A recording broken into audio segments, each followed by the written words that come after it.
Bokaro thermal थाना क्षेत्र में उस समय सनसनी फैल गई जब डैम से बहकर कोनार नदी में एक व्यक्ति का शव मिलने की सूचना फैली।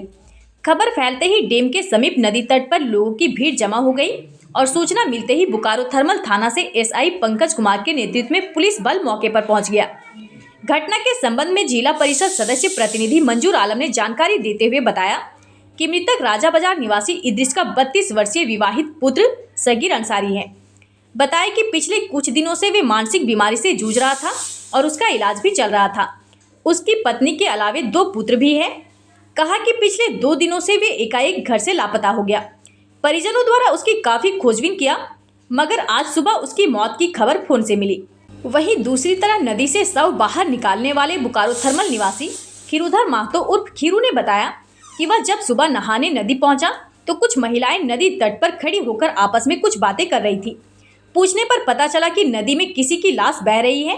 मैंने देखा और नदी में कूदकर लाश को बाहर निकाला।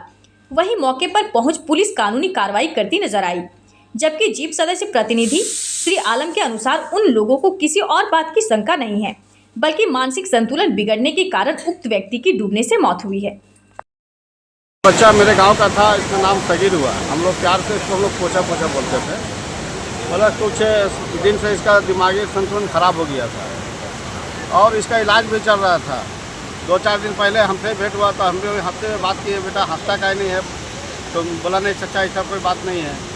पर कल हमको अचानक मालूम चला कि घर से गायब है। परिजन लोग सब लगा हुआ था इसको खोजने के लिए, लेकिन अभी अचानक थाना से फ़ोन आया मेरे पास कि एक बॉडी आया है, मिला है कठारा में। तो हम बोले वीडियो भेजिए। वीडियो जैसे भेजा वैसे हम उसका 3 आँख छोड़ दिया। मालूम चला कि सगीर है और इसका संतुलन खराब था, जिसके लेके ये ऐसा कदम उठा लिया। ऐसा इस पर हम लोग का कोई किसी पर कोई आरोप नहीं है, कोई ये नहीं है कि कोई इसके साथ कोई घटना घटाया है।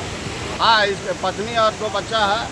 आप देखिए ये चला गया है। अब उसका इनके ससुर जी है, इनका जो घर के परिवार लोग हैं वो सब देख रेख करेंगे बच्चों को।